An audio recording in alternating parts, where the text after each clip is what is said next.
नमस्कार, traders diary में स्वागत है आपका। मैं हूं आशीष चतुर्वेदी और नमस्कार, मैं हूं वरुण दुबे। और ट्रेडर्स डायरी में हमेशा की तरह हम आपको बताने वाले हैं दमदार ट्रेडिंग के आइडियाज। लेकिन उसके पहले सबसे पहले देखेंगे कि संकेत किस तरह के देखने मिले। तो सिंगापुर निफ्टी को अगर आप देखेंगे तो वहां हरे निशान में कारोबार हो रहा है। 60 पॉइंट के आसपास की तेजी है। 17,845 के आसपास अगर आप देखेंगे तो सिंगापुर निफ्टी ट्रेड कर रहा है। और इसका सबसे बड़ा कारण है 2 दिनों के यूएस के मार्केट के संकेत, क्योंकि फ्राइडे के भी संकेत हमें बचाने हैं, मंडे के भी संकेत हमें बचाने हैं, क्योंकि मंडे को हमारे मार्केट तो बंद थे। और अगर आप देखेंगे तो 2 दिनों में डाउ में करीब करीब 650 पॉइंट के आसपास की तेजी जो है वो देखने मिली है। शुक्रवार को करीब 425 पॉइंट के आसपास की तेजी थी। कल भी अगर आप देखेंगे तो 150 पॉइंट के आसपास का उछाल था। 2 दिनों में नास्डैक जो है उसमें भी करीब 3% के आसपास की तेजी देखने मिली है। तो कहीं ना कहीं अगर आप ग्लोबल संकेत देखेंगे तो वो यूएस के मार्केट्स तो कम से कम अच्छे हैं, लेकिन दिक्कतें चाइना के मार्केट से है। और चाइना के मार्केट में अगर आप देखेंगे तो जिस तरह से वहाँ नंबर्स निकल के आ रहे हैं वो कहीं ना कहीं दिक्कत की बात थी। चाइना में जो आर्थिक आंकड़े हैं वो उम्मीद से कम थे और इसके चलते आपने देखा खासकर इम्पैक्ट जो है वो कमोडिटीज़ पे देखने मिला। और उसमें भी कच्चा तेल सबसे आगे था। 2 दिनों में अगर आप देखेंगे, इनफैक्ट फ्राइडे और आज का ट्रेडिंग सेशन में आके देखेंगे सैटरडे का, तो करीब करीब $60 के आसपास की गिरावट जो है वो कच्चे तेल में देखने मिली है। इसके लिए आज याद रखिएगा, वैसे तो कच्चा तेल गिरना हमारी इकोनॉमी के लिए काफ़ी अच्छा रहता है, लेकिन काफ़ी सारे स्टॉक्स है जो कि इनको रिएक्ट करते हैं, तो वहाँ पे आपकी नज़र होनी चाहिए। और जाहिर सी बात है, बाकी अगर आप देखेंगे तो अभी अभी डाउ फ्यूचर्स, नैस्डैक फ्यूचर्स थोड़े बहुत सपाट देखने मिल रहे हैं। और हाँ, ओवर द वीकेंड काफ़ी सारी खबरें आई है, काफ़ी सारे नतीजे आए हैं। तो ट्रेडर्स डायरी में मेरा फोकस तो इन खबरों और नतीजों पे ही है। बाकी आशीष, आप बताइए आपकी रणनीति कैसे? देखिए, रणनीति तो खरीदारी करने की सबसे पहले 10 के 10 स्टॉक जो है मेरी लिस्ट में खरीदारी करने हैं। एक भी स्टॉक ऐसा मिला नहीं जहां पर अगर आप देखें तो कन्विंसिंगली आप बिकवाली कर सकते हो। थोड़ा बहुत अगर आप देखें तो स्टॉक ऑफ हाइज हो रहे हैं, लेकिन ओवरऑल ट्रेंड जिस प्रकार से हम लगातार 3 हफ्ते से आपको बता रहे हैं कि बाय ऑन डिप्स का है और बिल्कुल उसी की तरीके से जो है पैसा बन रहा है। एसजीएक्स निफ्टी 60 अंकों की तेजी दिखा रहा है। तो इसी के साथ शुरुआत कर लेते हैं। पहले बताइए कैश का स्टॉक। कैश का स्टॉक है वैरोक इंजीनियरिंग। यहाँ पे आपको खरीदारी करना है क्योंकि इस कंपनी ने देखिए अपने नतीजे पेश किए हैं और नतीजे अच्छे हैं। एक तो घाटा कंपनी का जो है वो काफ़ी हद तक कम हुआ है। 23 करोड़ से कम होकर घाटा जो 8.5 करोड़ पे आया है। हालांकि घाटा कर रही है, लेकिन इस कंपनी के मार्जिन देखिए वहाँ पे अच्छी खासी बढ़ोतरी देखने मिली है। 5.25% से बढ़ के करीब 7.25% पे आए हैं। एबिटा अगर आप देखेंगे तो करीब 85% के आसपास की बढ़ोतरी जो है वो एबिटा में देखने मिली है। 64 करोड़ से बढ़कर 118 करोड़ और कंपनी की आय जो है उसमें 36% के आसपास की बढ़ोतरी देखने मिली। तो हर पैमाने पे अगर आप देखेंगे क्वार्टर वाई, इनफैक्ट आज मेरी टीम में जितने भी नतीजे के बेसिस पे मैंने स्टॉक लिए हैं सब में अगर आप देखें तो क्वार्टर और साल दर साल आपको नतीजे अच्छे देखने मिल रहे हैं। इसके लिए आपको यहाँ खरीदारी करके चलना है। 346 के आसपास के लेवल देखने मिलेंगे। 326 का आपको रखना है स्टॉप लॉस। तो पहला स्टॉक नतीजों के बेसिस पे वो है वैरोक इंजीनियरिंग। यहाँ पे आपको करनी है खरीदारी। देखिए, कैश का स्टॉक है मेरी लिस्ट में मैक्स इंडिया। यहाँ पर आप खास फोकस बनाकर चलिए। स्टॉक में अगर आप देखें तो चार्ज पर आपको एक बज़ नजर आएगा और इस स्टॉक की खासियत है कि जब भी कोई अच्छी खबर या कुछ न कुछ अच्छा होने वाला है तभी स्टॉक्स में अगर आप देखें तो वॉल्यूम्स के साथ आती है। फिलहाल रेजिस्टेंस के आसपास चल रहा है। ऊपरी तरफ पर अगर आप देखें तो 80 रुपये 81 रुपये के आसपास बड़ा रेजिस्टेंस है, लेकिन एक बार ये पार कर गया तो जितनी भी चार्टेड हिस्ट्री हमारे पास अवेलेबल है पूरा ऑल टाइम हाई का बड़ा ब्रेकआउट यहाँ पर देखने को मिल सकता है। स्टॉक में अक्यूमुलेशन पर खरीदारी करेंगे, ब्रेकआउट होता है कि नहीं होता ये कहना फिलहाल मुश्किल है, लेकिन यहाँ पर देखिए ज़्यादा नहीं, थोड़ा सा रिस्क लेकर आप खरीदारी करके चल सकते हैं। 76 रुपये 80 पैसे यानी 77.55 की क्लोजिंग है। आप 76 रुपये 80 पैसे का लगा लीजिए स्टॉप लॉस और स्टॉक को होल्ड कीजिए। 80 के पार की क्लोजिंग एक बार मिल गई फिर ये स्टॉक रॉकेट हो जाएगा। तो मैक्स इंडिया यहाँ पर खरीदारी करके चल सकते हैं, लेकिन थोड़ा सा रिस्की बेट भी है, तो इसके लिए स्टॉप लॉस सिस्टम में होना बहुत जरूरी है। 76 रुपये 80 पैसे टारगेट से ज़्यादा स्टॉप लॉस याद कर लीजिए। यहाँ पर इसको यूज़ करके आपको करनी है खरीदारी। लिस्ट को आगे बढ़ाते हैं। अगली जो हमारी कैटेगरी है वो है फ्यूचर्स की। और फ्यूचर्स के लिहाज से देखिए स्टॉक मैंने चुना है नतीजों वाला अपोलो टायर्स। यहाँ पर आपको करनी है खरीदारी। नतीजे में देख रहा हूँ काफ़ी बढ़िया। इनफैक्ट कुछ टायर स्पेस की कंपनीज हैं, इनके मुकाबले अगर आप देखें तो अपोलो टायर्स ने जो है अच्छे नतीजे पेश किए। वैसे भी टेक्निकली भी अगर आप देखें तो चार्ट ठीक ठाक लग रहा है, अच्छी स्ट्रेंथ है यहाँ पर, तो खरीदारी करके चल सकते हैं। 237 के आसपास की क्लोजिंग है फ्यूचर्स में। आप 232 रुपये का लगा लीजिए स्टॉप लॉस। और अगर तेज़ी आती है तो यहाँ पर आपको 240 250 तक के जो स्तर हैं वो देखने को मिल सकते हैं। 66 अंकों की तेजी फिलहाल एसजीएक्स निफ्टी दिखा रहा है, तो कंफर्ट है खरीदारी करने का। अच्छे नतीजों पर अपोलो टायर्स रिएक्ट करेगा।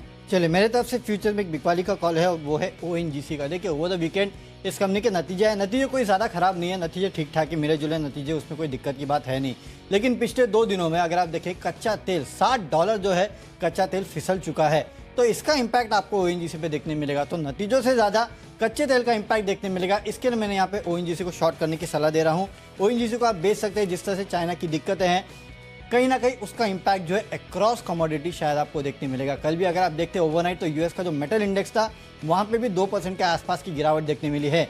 गोल्ड अगर आप देखेंगे तो $1800 के नीचे आ चुका है। सिल्वर में गिरावट देखने मिली है। तो जितने कमोडिटी रिलेटेड काउंटर्स है वहाँ पे शायद आपको बेचने के अच्छे मौके बन सकते हैं। ओएनजीसी उनमें से एक सबसे फेवरेट काउंटर है। वैसे भी हमने देखा है कि जब जब कच्चे तेल के दाम में गिरावट आती है, ओएनजीसी के स्टॉक में पिटाई होती है। तो मोर देन रिजल्ट्स शायद आपको आज यहाँ पे जिस तरह से कच्चे तेल के दाम गिरे हैं उसका इंपैक्ट देखने मिलेगा। इसके लिए यहाँ पे बिकवाली कर सकते हैं 132 के लेवल्स के लिए, लेकिन स्टॉप लॉस काफ़ी स्ट्रिक्ट रखना है 139 का। अगला हमारा है ऑप्शंस की कैटेगरी, और ऑप्शंस में सन फार्मा का 910 का पुट ऑप्शन आपको खरीदना है। देखिए, वैसे भी अब कोविड खत्म होने के बाद हम लगातार सुन रहे हैं कि फार्मा कंपनीज जो है वहाँ पे आपको आपत्तियाँ जो है यूएस एफडीए से लगातार आते जा रही है। और इस कंपनी के लिए भी अब खबर यह आई है कि पंजाब के मोहाली मैन्युफैक्चरिंग फैसिलिटी जो है उसमें यूएस एफडीए ने 3 अगस्त से 12 अगस्त के बीच में इंस्पेक्शन किया था और 6 आपत्तियां जो है इस कंपनी को जारी की है। इसके अलावा और भी काफ़ी बुरी खबरें आ रही है इस कंपनी के लिए, जैसे कि यूएस एफडीए ने हलोल की जो फैसिलिटी है उसमें 26 अप्रैल से 9 मई तक जांच की थी। 10 आपत्तियां जो है वो जारी की थी और अब इस मामले में यूएस एफडीए ने इंस्पेक्शन को ऑफिशियल एक्शन इंडिकेटेड क्वालिफाई कर दिया है। यानी कि यूएस एफडीए इस फैसिलिटी में किसी भी पेटेंट प्रोडक्ट जो है उस पर एप्लीकेशन के अप्रूवल जो है उस पर रोक लगा सकता है। तो ये और एक बुरी खबर जो है इस कंपनी के लिए आ रही है। तो 2 बुरी खबरें हैं, उसके चलते आज हो सकता है कि आपको स्टॉक में गिरावट देखने मिले।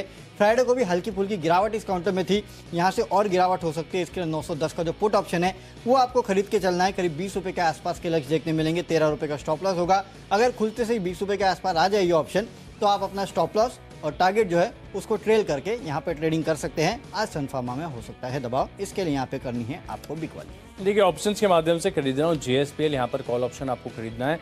टेक्निकली अगर आप देखें तो मेटल स्टॉक्स में हम बात भी कर रहे हैं लगातार कि यहाँ पर निश्चित तौर पर एक बेस फॉर्मेशन हो चुका है और काफ़ी बड़े स्टॉक जो हैं ब्रेकआउट की कगार पर हैं, तो यहाँ पर आप खरीदारी करके चल सकते हैं। एक और तर्क, अभी ताज़ा खबर ये भी है कि चाइना की तरफ से जो रियल एस्टेट डेवलपर्स हैं इन्हें अतिरिक्त लिक्विडिटी सपोर्ट भी दिया जाएगा। और अगर चाइना में जो रियल एस्टेट मार्केट है वो थोड़ा सा बूम करता है तो स्टील की डिमांड काफ़ी बढ़ेगी, प्राइजेस को बड़ा सपोर्ट ग्लोबली आपको देखने को मिल सकता है। तो जेएसपीएल यहाँ पर 410 रुपये की जो कॉल ऑप्शन है खरीदारी करके चल सकते हैं और दिन के दौरान तेजी आती है तो इस ऑप्शन की वैल्यू बढ़कर जो है 13 रुपये हो जाएगी। क्लोजिंग मत देखिएगा क्योंकि 3 दिन की वैल्यू भी आज आपको कम होकर ही मिलेगी ओपनिंग के समय। तो 6 रुपये 60 पैसे का सिस्टम में लगा लीजिए स्टॉप लॉस और धीरे धीरे जो यहाँ पर आप खरीदारी करके चल सकते हैं। अच्छी तेजी आपको जेएसपीएल 410 रुपये का कॉल ऑप्शन जो है वो दिखाएगा। तो चलिए इसको आगे बढ़ाते हैं और अब वरुण से जानते हैं टेक्नो पिक। देखिए, टेक्निकल पिक है कि ऐसा स्टॉक है जिसमें वैसे तो टेक्निकली अच्छा था, लेकिन साथ ही साथ अगर आप देखेंगे तो नतीजा है तो उसका भी इंपैक्ट देखने मिलेगा और वो है जैकॉब। अगर आप देखेंगे तो पिछले 2-3 दिनों से अच्छे खासी स्टॉक में स्ट्रेंथ देखने मिल रही थी। अगर आप चार्ट निकाल के देखेंगे तो आपको साफ ग्रीन कैंडल्स देखने मिलेगी। साथ ही साथ अब इस कंपनी के नतीजे जो आए हैं वो भी काफ़ी बेहतर है। रेवेन्यूज अगर आप देखें तो 5% बढ़े, लेकिन एबिटा में 25% की बढ़ोतरी है। मार्जिन 7.5% से बढ़ के 8.9% पे आए हैं। मुनाफा 23% बढ़ा है, 11.5 करोड़ से बढ़कर करीब 14.25 करोड़ के आसपास आया है। ये तो साल दर साल है। क्वार्टर भी अगर आप देखेंगे तो नतीजे इस कंपनी के काफ़ी बेहतर नजर आ रहे हैं। इसके चलते हो सकता है कि आज आपको यहाँ पे अच्छे खासे गेंस देखने मिलेंगे। खरीदारी करके चलेगा 129 के लक्ष्य के लिए।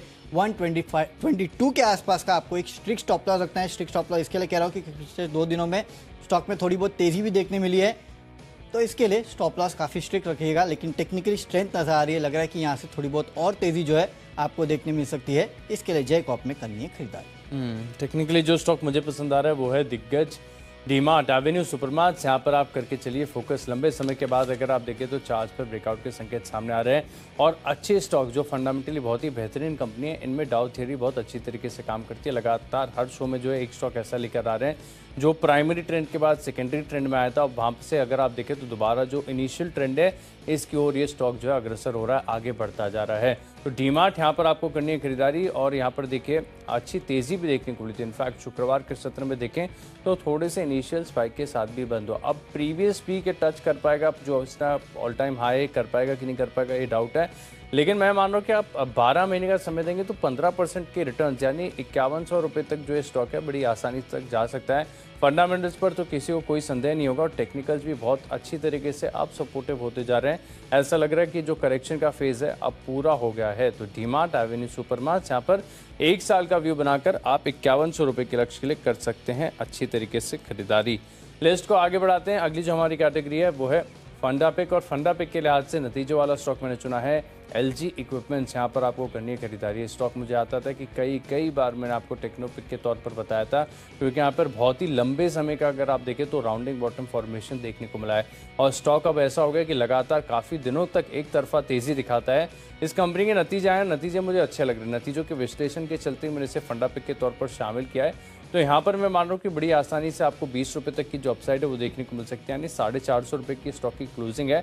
आप 470 रुपये के लक्ष्य के लिए इसमें कर सकते हैं खरीदारी और रिस्क लेना है केवल 10 रुपये का। लेकिन जिन्होंने टेक्नोपिक को ध्यान में रखते हुए काफ़ी निश्चित स्तर पर एंट्री की है, उन्होंने खरीदारी की है, वो बिल्कुल कन्विक्शन के साथ इस स्टॉक को होल्ड करें, क्योंकि जब नतीजे भी अच्छे आ रहे हैं, टेक्निकल स्ट्रक्चर भी बढ़िया है और इनफैक्ट लॉन्ग टर्म का टेक्निकल स्ट्रक्चर ऐसा है कि मल्टी ईयर के हाई जो है स्टॉक ने तोड़े हैं, तो स्टॉक रुकेगा नहीं, थोड़ा बहुत कंसोलिडेशन देखने को मिल सकता है। नतीजों से पहले चल चुका है, इसलिए बड़ी तेज़ी नहीं है। 20 रुपये तक की तेज़ी के लिए यहाँ पर करें खरीदारी और 10 रुपये नीचे का लगाना है स्टॉप लॉस। चलिए, मेरे तरफ से फंडा पिक है UTI AMC। आपको याद होगा पिछले हफ्ते मैंने आपको इस स्टॉक में खरीदारी की सलाह दी थी और तब मैंने आपसे कहा था कि आप लॉन्ग टर्म के लिए इस काउंटर को रख सकते हैं, अच्छी खासी तेज़ी देखने मिलेगी। इनफैक्ट UTI AMC जितने भी AMC काउंटर्स है वहाँ पे तेज़ी हो सकती है। क्योंकि मार्केट तेज़ी में है। लेकिन साथ ही साथ आज एक खबर आई है और खबर ये है कि UTI AMC में टाटा AMC जो है वो 45% के आसपास की हिस्सेदारी जो है वो खरीद सकता है। PNB, LIC, SBI, bank of Baroda से हिस्सेदारी जो है उसको यहाँ पे टाटा AMC जो है वो खरीद सकता है। कुछ न्यूज़पेपर रिपोर्ट से सजेस्ट कर रही है। इन खबरों के चलते इंट्राडे में आपको इस काउंटर में तेज़ी देखने मिल सकती है। इसके लिए खरीदारी करना है। 780 के लक्ष्य आपको इंट्राडे में दिखा सकता है। 735 के आसपास का स्टॉप लॉस रखते हैं, लेकिन लॉन्ग टर्म का टारगेट जो है इसमें 900 से 1000 रुपये के आसपास का है। अगर आप अपनी पोजीशन को होल्ड कर सकते हैं, इनफैक्ट ये खबर जो आई है, ये खबर अगर मटेरियलाइज हो जाती है तो शायद आपको 900 या 1000 रुपये के आसपास के लेवल जो है वो इसी महीने में देखने मिलेंगे। याद रखिएगा, पिछले हफ्ते मैंने आपसे कहा था कि UTI AMC को अपने रडार पर रखेगा और अब जब ये खबर आ रही है तो कन्विक्शन और भी बढ़ जाता है। इसके लिए इंट्राडे में 780 के लक्ष्य के लिए आपको करनी है खरीदारी। चलिए, अब अगली जो कैटेगरी है वो है निवेश की कैटेगरी और निवेश आपको करना है देवयानी इंटरनेशनल में। देखिए, आपको याद होगा कुछ जनवरी के महीने में भी मैंने आपको देवयानी इंटरनेशनल जो है उसमें खरीदारी की सलाह दी थी और वहाँ पे आपको खरीदारी की सलाह इसके लिए दी गई थी क्योंकि तब इस कंपनी ने टर्न अराउंड दिखाया था और प्रॉफिट में आई थी ये कंपनी। और जाहिर सी बात है, अब फिर आपको यहाँ पे खरीदारी की सलाह दे रहा हूँ। तब मैंने आपको 200 रुपये के आसपास के लक्ष्य दिए थे। अब यहाँ से फिर से आपको खरीदारी करना है। 240 के आसपास के लक्ष्य देखने मिलेंगे। लगातार क्वार्टर जो है ये कंपनी अपने नतीजे जो है उसमें बढ़ोतरी कर रही है, बेहतर कर रही है और मुनाफा जो है उसको लगातार कंपनी मेंटेन करते जा रही है। हालांकि ये स्टॉक जो है वो थोड़ा स्लो मूविंग है, इसके लिए आपको यहाँ पे थोड़ा वक्त देना होगा। 4 से 6 महीने का अगर वक्त देंगे तो आपको शायद 240 के आसपास के लक्ष्य देखने मिलेंगे। तो स्टॉक को ले लीजिएगा। और वैसे भी देखिए, त्योहारों का सीज़न आ रहा है और ये जो पूरा स्पेस है QSR स्पेस वो लगातार बस करते जा रहा है। और वैसे भी आपने देखा हाल फिलहाल में यू नो जो कि फ्राइडे, सैटरडे, संडे जो कि छुट्टी थी मंडे को भी, उसमें आपने देखा कि किस तरह से होटल्स की बुकिंग जो थी उनमें काफ़ी बढ़ोतरी देखने मिली। जो overall travel and tourism sector है उनमें अच्छी खासी बढ़ोतरी देखने मिली। तो कहीं ना कहीं ये सेक्टर जो है, ये स्टॉक जो है उस सेक्टर को भी बिलोंग करता है। हालांकि वहाँ से बहुत बड़े रेवेन्यूज़ नहीं आते, लेकिन कहीं ना कहीं पूरा स्पेस जो है उसके चलते हरकत में आ सकता है। इसके लिए खरीदारी कीजिएगा। 240 के लक्ष्य के लिए 4 से 6 महीने में आपको ये लक्ष्य देखने मिल सकते हैं। तो निवेश के लिहाज से जो स्टॉक मुझे पसंद है वो वही स्टॉक है जो मैंने आपको शुक्रवार को बताया। कोई भी नया स्टॉक इसमें है नहीं। देखिए, क्योंकि आइडियाज़ आपको इतनी कन्विंसिंगली मिलते नहीं हैं आसानी से, और जो अच्छे आइडियाज़ हैं इतनी आसानी से छोड़ना नहीं चाहिए। तो RHIM इस स्टॉक का कोड है, यानी RHI मैग्नेसिटा। यहाँ पर आपको करनी है खरीदारी। 1 साल का व्यू बनाकर आप यहाँ पर खरीदारी करके चल सकते हैं। और देखिए, 540 रुपये की क्लोजिंग है। मैं मान रहा हूँ कि कंफर्टेबली, क्योंकि यहाँ पे टेक्निकली और फंडामेंटली दोनों बहुत सपोर्टिव है, यहाँ पर खरीदारी करके चल सकते हैं। और ऐसा नहीं कि स्टॉक आज बताया तो आज ही आपको करनी है खरीदारी। शुक्रवार को भी बताया था, तभी भी 1% की तेजी आई। धीरे धीरे खरीदारी करनी है। स्टॉक का स्ट्रक्चर ऐसा नहीं कि एकदम से रॉकेट हो जाएगा, सबको मौका मिलेगा खरीदारी करने का। तो 12 महीने के व्यू के साथ, पेशेंस के साथ हर गिरावट में करें खरीदारी। जितना नीचे खरीदेंगे आपका सेफ्टी ऑफ मार्जिन जो है उतना बढ़ता चला जाएगा। 675-700 रुपये तक के स्तर के लिए RHIM RHI मैग्नेसिटा इसका नाम है, RHIM इसका कोड है। यहाँ पर आप कर सकते हैं खरीदारी। यहाँ पर बढ़िया तेजी आपको देखने को मिल सकती है। लिस्ट को आगे बढ़ाते हैं। अगली जो हमारी कैटेगरी है वो है खबरों के दम पर, और खबरों के दम पर तो स्टॉक्स मिलते नहीं है, नतीजों के दम पर भरमार है। आखिरी दिन है नतीजों वाला, तो आप स्टॉक ले लीजिए पावर मेक प्रोडक्ट्स। यहाँ पर आपको करनी है खरीदारी। और इस स्टॉक में देखिए खास बात यह कि जितने अच्छे इसके रिजल्ट हैं उससे ज़्यादा बढ़िया इसका टेक्निकल स्ट्रक्चर है। मल्टी अर्थ हाई तोड़ने वाला है, तो 1100 रुपये का आप लगा लीजिए स्टॉप लॉस, क्योंकि 1108 रुपये की क्लोजिंग है और 1170 रुपये तक के जो स्तर हैं वो देखने को मिल सकते हैं। अब इस बात के लिए मैं श्योर नहीं हूँ कि 1170 का जो लक्ष्य है आज आपको स्क्रीन पर देखने को मिलेगा कि थोड़ा सा समय देखने को मिल सकता है, लेकिन इनएविटेबल है। 1170 खरीदारी करेंगे पावर मेक में। चलिए, खबरों के दम पे जो स्टॉक मुझे पसंद है वो मैंने आपको पहले ही बता दिया, और वो है UTI AMC, जो कि मैंने आपको बताया कि किस तरह से टाटा AMC जो है वो हिस्सा खरीद सकती है, उसके चलते आप यहाँ खरीदारी करके चल सकते हैं। तो ये खबरों के दम वाला स्टॉक था। फंडा स्टॉक अब मैं आपको बता देता हूँ। फंडा स्टॉक है वेसुविस इंडिया। यहाँ पे आपको खरीदारी करना है। देखिए, फंडामेंटल तो स्टॉक के काफ़ी अच्छे हैं, उसमें तो कोई डाउट ही नहीं है, लेकिन साथ ही साथ कंपनी के नतीजे आए हैं। और नतीजे अगर आप देखेंगे तो रेवेन्यूज़ में अच्छी खासी बढ़ोतरी देखने मिली है। एबिटा अगर आप देखेंगे तो 46% के आसपास की बढ़ोतरी जो है इस कंपनी के एबिटा में देखने मिली है। मार्जिन जो है 1% से बढ़ के करीब 12.5% के आसपास आए। मुनाफे में करीब 50% के आसपास की बढ़ोतरी है। और साल दर साल क्वार्टर दोनों इस कंपनी के नतीजे जो है वो काफ़ी अच्छे हैं। इसके चलते आज आप यहाँ खरीदारी करके चल सकते हैं। 1235 के आसपास के लक्ष्य आपको इंटरडे में दिखा सकता है। 1160 के आसपास का आपको रखना है स्टॉप लॉस। तो फंडा पिक जो है मेरा वेसुविस इंडिया है, यहाँ पे आपको खरीदारी करना है। और न्यूज़ के दम पे जैसे कि मैंने आपको बताया UTI AMC, यहाँ पे आपको करनी है खरीदारी। तो चलिए अपनी लिस्ट को आगे बढ़ाते हैं। जो पहला स्टॉक है मेरी लिस्ट में, माई चॉइस में पहला स्टॉक है CDSL। यहाँ पर आपको करनी है खरीदारी। लंबे समय के बाद स्टॉक दोबारा से फोकस में है। टेक्निकल्स काफ़ी सपोर्टिव नजर आ रहे हैं, और शुक्रवार को देखें तो स्टॉक ने थोड़ा सा सर्ज भी दिखाता है, लेकिन मैं मान रहा हूँ कि और तेज़ी यहाँ पर देखने को मिल सकती है। करीब 100 रुपये तक की अपसाइड जो है CDSL आपको दिखा सकता है। साइमल्टेनियसली चेक भी करा था कहीं BSE में भी सिमिलर पैटर्न हो, लेकिन BSE अभी देखिए फ्लैट चल रहा है। CDSL यहाँ पर लग रहा है कि बढ़िया तेजी देखने को मिल सकती है। 1150 रुपये का लगा लीजिए स्टॉप लॉस। अगला स्टॉक है मेरे इसमें हीडेलबर्ग सीमेंट। यहाँ पर भी आपको खरीदारी, क्योंकि डेली चार्ज पर अगर आप देखें तो टेक्निकल स्ट्रक्चर काफ़ी हद तक सुधर चुका है। अच्छी तेजी देखने को मिल सकती है, लेकिन समस्या एक ही है, बहुत ही स्लो मूविंग स्टॉक है। तो अभी 5 रुपये भी आज चल पाएगा कि इसको 1-2 दिन का समय लगेगा, ये कहना थोड़ा सा मुश्किल है, लेकिन तेज़ी ज़रूर आएगी यहाँ पर। तो पेशेंस के साथ 193 रुपये का लगा लीजिए स्टॉप लॉस, और तेज़ी यहाँ पर देखने को मिलेगी। तो ऐसे में 200-207 रुपये तक के जो स्तर हैं हीडेलबर्ग सीमेंट आपको दिखाएगा। आखिरी स्टॉक है मेरे लिस्ट में वेदांता। यहाँ पर भी आपको करनी है खरीदारी, क्योंकि मेटल स्टॉक्स अब नीचे से काफ़ी बढ़िया बाउंस दे चुके हैं। यहाँ पर भी आपको एंट्री लेनी है, लेकिन शुक्रवार को स्टॉक काफ़ी ज़्यादा चल चुका है, तो थोड़ा सा नीचे मिलेगा तो आपको बेहतर होगा। आप 270 रुपये के लक्ष्य लेकर लीजिए खरीदारी, और 258 रुपये का लगाइए स्टॉप लॉस। चलिए, माई चॉइस में मेरे तरफ से 2 खरीदारी और 1 बिकवाली का कॉल है। सबसे पहला खरीदारी का कॉल है रेस्टोरेंट ब्रांड्स एशिया। यहाँ पे आप कीजिएगा खरीदारी, क्योंकि इस कंपनी ने अपने नतीजे पेश किए हैं। रेवेन्यूज 64% बढ़े हैं। एबिटा अगर आप देखेंगे तो 170% के आसपास की बढ़ोतरी है। घाटा कंपनी का अभी भी है, लेकिन घाटा कम हुआ है। लेकिन अगर आप एबिटा फ्रंट पे देखेंगे तो कंपनी के नतीजे साल दर साल और तिमाही दर तिमाही काफ़ी बेहतरीन नतीजे नज़र आ रहे हैं। इसके लिए आप खरीदारी कीजिएगा। 128 का इंट्राडे में लक्ष्य देखने मिल सकता है। 120 का स्ट्रिक्ट स्टॉप लॉस रखना है। अगला काउंटर है गोदरेज कंज्यूमर्स। यहाँ पे आपको खरीदारी करना है। 900 रुपये के आसपास के लक्ष्य के लिए 850 का स्टॉप लॉस रखना है, क्योंकि यहाँ पे मॉर्गन स्टैनली ने इस कंपनी पे अपना जो रेटिंग है उसको अंडर वेट से सीधे ओवर वेट की रेटिंग दी है। प्राइस टारगेट 700 से बढ़ा के 1101 रुपये का दिया है। सिर्फ यही नहीं, गोल्डमैन ने भी अपनी कवरेज जो है वो शुरू की है, और 1100 रुपये के आसपास का लक्ष्य ये भी दे रहे हैं। तो इसके चलते आज यह तेज़ी हो सकती है, खरीदारी आपको करके चलना है। और आखिरी काउंटर है बिकवाली का, और वो है मुथूट फाइनेंस फ्यूचर्स में आप बिकवाली करके चल सकते हैं। 1160 के लेवल के लिए 1210 का आपको स्टॉप लॉस रखना है, क्योंकि कंपनी के नंबर्स जो है वो अनुमान से काफ़ी कमज़ोर है। NII अगर आप देखेंगे तो 9.5% के आसपास की गिरावट है। मुनाफे में 17% के आसपास की गिरावट देखने मिली है, और नेट इंटरेस्ट मार्जिन जो है तिमाही दर तिमाही वहाँ पे भी गिरावट देखने मिली है। तो इसके चलते आज यहाँ बिकवाली हो सकती है। 1160 के लेवल के लिए बिकवाली करना है। 1210 का आपको एक स्ट्रिक्ट स्टॉप लॉस यहाँ रखना है। तो चलिए, जो 20 स्टॉक्स हैं इनकी फोकस लिस्ट हो गई है तैयार, और अगर आपने कोई भी स्टॉक या कोई भी लेवल मिस कर दिया तो पहले जल्दी से देख लेते हैं रिकैप।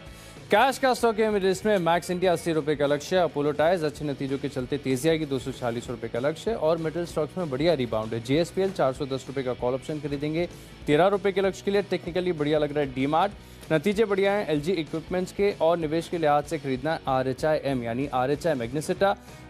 पावर मैक यहाँ पर भी नतीजे बढ़िया हैं, 1170 रुपये का लक्ष्य है। CDSL भी बढ़िया लग रहा है, हिडेलबर्ग सीमेंट 200 रुपये के लक्ष्य लेकर खरीदारी, और वेदांता में भी निचले स्तरों से रिबाउंड है, 270 रुपये का लक्ष्य है। इन 10 स्टॉक्स में मेरा कन्विक्शन सबसे ज़्यादा है टेक्निकली डीमार्ट। अगर आप देखें तो स्टॉक दोबारा अपने प्राइमरी ट्रेंड को रिज्यूम करेगा, 5100 रुपये के लक्ष्य के लिए निवेश करें। कैश में खरीदारी करना है वेरॉक इंजीनियरिंग में, नतीजे अच्छे आए हैं, उसके चलते आज तेजी हो सकती है। फ्यूचर्स में लेकिन ONGC में करना है बिकवाली। नतीजे तो ठीक ठाक है, लेकिन कच्चे तेल में जिस तरह से गिरावट हुई है उसका असर आपको देखने मिलेगा। सन फार्मा 910 का पुट ऑप्शन खरीदना है, यहाँ पे मंदी करना है, 20 रुपये के आसपास के लक्ष्य देखने मिलेंगे। खराब खबरें इस कंपनी के लिए आई है। टेक्निकली जेकॉब अच्छा लगता है, फंडामेंटली वेसुविस इंडिया में आपको करनी है खरीदारी, नतीजे काफ़ी बेहतरीन है, उसके चलते तेजी हो सकती है। निवेश करना है देवयानी इंटरनेशनल में, अगले 6 महीनों में 240 के आसपास के लक्ष्य देखने मिलेंगे। खबरें UTI AMC में है, यहाँ पे आप खरीदारी कीजिएगा। माई चॉइस में रेस्टोरेंट ब्रांड्स इन एशिया, यहाँ पे खरीदारी करना है। गोदरेज कंज्यूमर्स में करनी है खरीदारी, और मुथूट फाइनेंस में करनी है बिकवाली। कमजोर नतीजों के बाद यहाँ पे हो सकती है गिरावट, लेकिन आज का मेरा बेस्ट पिक है गोदरेज कंज्यूमर्स, क्योंकि यहाँ पे ब्रोकरेज हाउसेस काफ़ी बुलिश इस काउंटर पे नजर आ रहे हैं।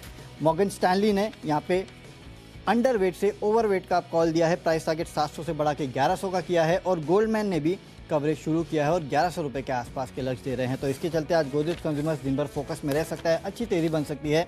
900 रुपये के आसपास के लक्ष्य के लिए आपको करनी है खरीदारी। तो चलिए, स्टॉक्स तो हमने आपको बता दिया कि आपको कहाँ पे करनी है खरीदारी, कहाँ पे करनी है बिकवाली, लेकिन 3 दिन के छुट्टी के बाद अब भारतीय बाजार आज फिर से खुलेंगे, तो काफ़ी कुछ जानने को है, काफ़ी कुछ समझने को है। तो ये सब जानने और समझने के लिए सीधे चलते हैं शेयर बाजार लाइव में, जहाँ पे अनिल सर और दीपांशु भंडारी हमारे साथ जुड़ने वाले हैं। दीप जुड़ चुके हैं। Good morning Deep. Good morning Varun, good morning Ashish. और बढ़िया मूड माहौल है बाजारों का, जिस तरह से वीकेंड में हम एक्शन छोड़ के गए थे वहाँ से और अच्छी तेज़ी बनी है। आज कैसा एक्शन रहेगा, क्या बाजार अब इस मोमेंटम को आगे बढ़ाएंगे, जानेंगे शेयर बाजार लाइव में। आइए करते हैं शुरुआत, पहले हेडलाइंस।